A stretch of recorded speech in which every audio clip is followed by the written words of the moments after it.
8 April 2026 রাত প্রায় শেষ। ওয়াশিংটনে ট্রাম্প ট্রুথ সোশ্যালে একটি বার্তা দিলেন, আমি ইরানের সাথে 2 সপ্তাহের যুদ্ধ বিরতিতে সম্মত হয়েছি, কারণ পাকিস্তানের প্রধানমন্ত্রী শেহবাজ শরীফ ও ফিল্ড মার্শাল ওয়াসিম মুনির আমাকে আজ রাতের হামলা থামাতে অনুরোধ করেছেন। মিনিট কয়েক পর ইরানের পররাষ্ট্রমন্ত্রী আব্বাস আরাকচিও একটা বিবৃতি দিলেন। পাকিস্তানের প্রধানমন্ত্রী ও ফিল্ড মার্শালের ভ্রাতৃত্বপ্রতিম অনুরোধে সাড়া দিয়ে ইরান যুদ্ধবিরতিতে সম্মতি দিয়েছে। দুটো শত্রুপক্ষ একটাই নাম বলল, পাকিস্তান। মাত্র 2 বছর আগে আমেরিকা এই দেশকে বলেছিল মিথ্যা আর প্রতারণার আশ্রয়স্থল। ট্রাম্পের প্রথম মেয়াদে সেই একই মানুষ এখন টুইটে লিখছেন, Pakistan's great prime minister and field marshal, two fantastic people. একটা দেশ মাত্র কয়েক মাসে কিভাবে পরিত্যক্ত রাষ্ট্র থেকে বিশ্বের মধ্যস্থতাকারী হয়ে উঠল, আজ সেই গোপন কৌশলটাই খুলে দেখব।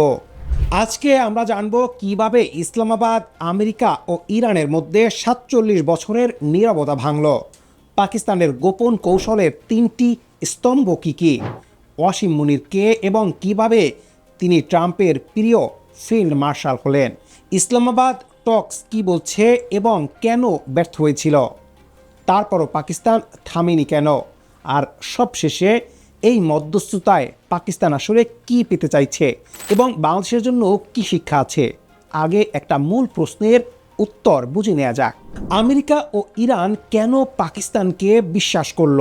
প্রাক্তন রাষ্ট্রদূত আসিফ দুররানির উত্তর সবচেয়ে সরল, মধ্যস্থতাকারীর বিশ্বাসযোগ্যতাই মূল বিষয়।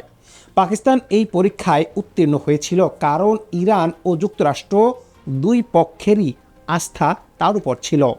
এবার আসা যাক পাকিস্তানের গোপন কৌশলের প্রথম স্তম্ভে, ট্রাম্পের অহংকে পুঁজি করা। 2025 সালের মে মাসে ভারত পাকিস্তান 4 দিনের সংঘাত থামালো।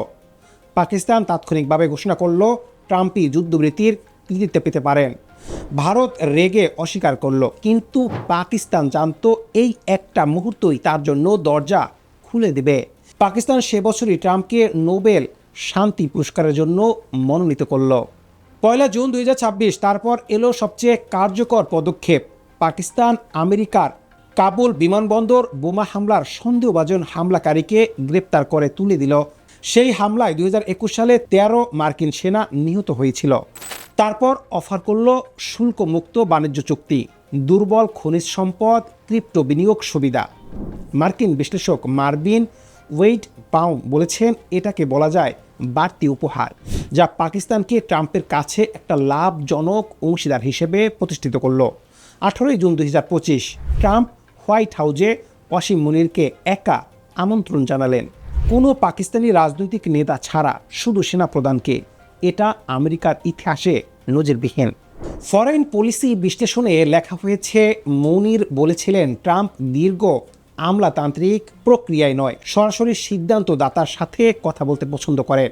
তাই মুনির নিজেকে সেই একক সিদ্ধান্তদাতা হিসেবে উপস্থাপন করলেন। হোয়াইট হাউসের সরাসরি হটলাইন প্রতিষ্ঠিত হয়ে গেল। কিন্তু শুধু ট্রাম্পের বিশ্বাস পেলেই মধ্যস্থতা হয় না, ইরানও বিশ্বাস করতে হবে। এখানে পাকিস্তানের দ্বিতীয় কৌশলটা, এবং এটা সবচেয়ে সাহসী পদক্ষেপ।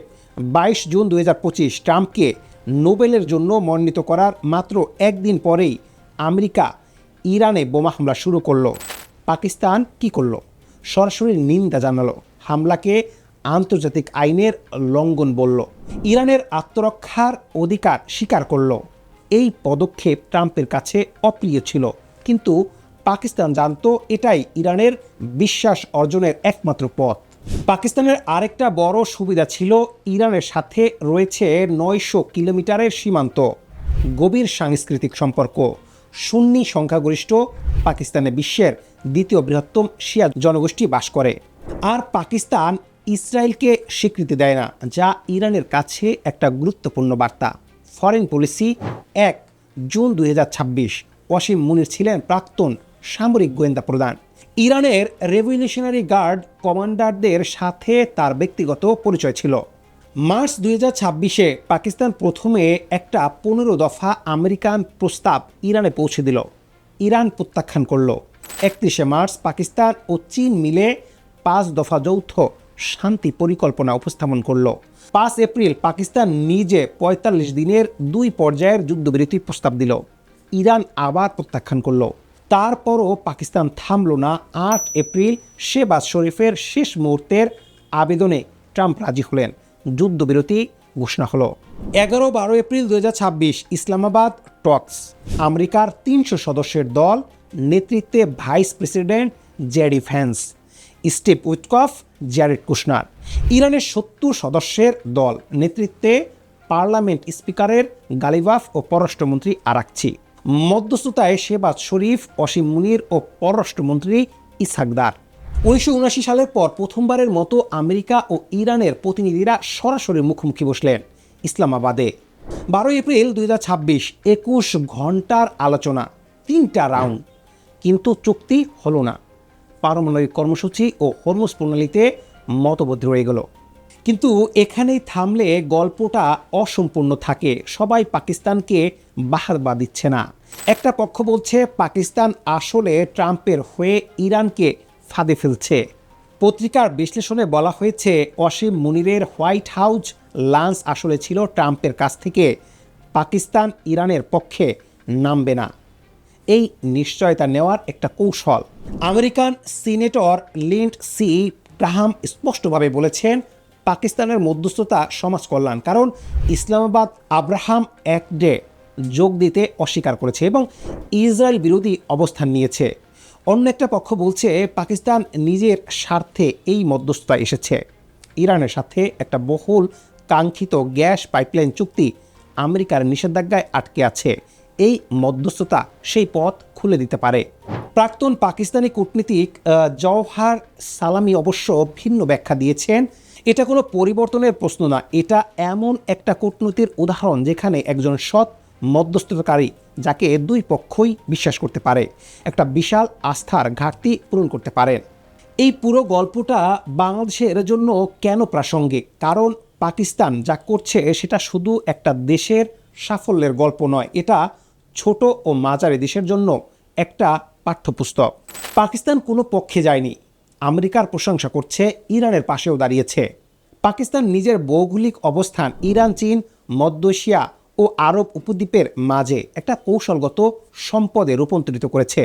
1971 সালে পাকিস্তান গোপনে কিসিঞ্জারের চীন সফরের সহজ করেছিল। সেই ঐতিহ্যই এবার নতুন রূপে ফিরে এসেছে।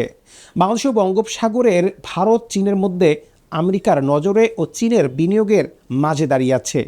এই অবস্থানকে বোঝা ও কাজে লাগানো, সেটাই হতে পারে বাংলাদেশের কূটনীতির শক্তির পরবর্তী অধ্যায়। পাকিস্তান আজ যা অর্জন করেছে তার মূল্য দিতে হবে।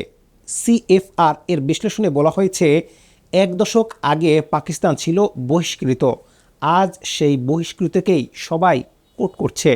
কিন্তু সতর্কতাও আছে। প্রাক্তন কূটনীতিক খান বলেছেন কোনো সম্পর্কই চিরস্থায়ী নয়। ট্রাম্প মোদি উষ্ণতা দেখুন, সেটাও ঠান্ডা হয়ে গেছে। আর যদি আমেরিকা ইরান চুক্তি ভেঙে পড়ে তাহলে পাকিস্তানকেই ব্যর্থতার মুখ হতে হবে। বাংলায় একটা প্রবাদ আছে, 2 নৌকায় পা দিলে নদীতে পড়তে হয়। পাকিস্তান এখন 2 নৌকায় শুধু পা দেয়নি, সে একটা নতুন নৌকা তৈরি করেছে। প্রশ্ন হলো সেই নৌকা কতদিন ভেসে থাকতে পারবে? আর পাকিস্তান যদি সত্যি বিশ্বের মধ্যস্থতাকারী হয়ে উঠতে পারে তাহলে দক্ষিণ এশিয়ার ভারসাম্য কি বদলে যাবে? ভারতের জন্য, বাংলাদেশের জন্য, পুরো অঞ্চলের জন্য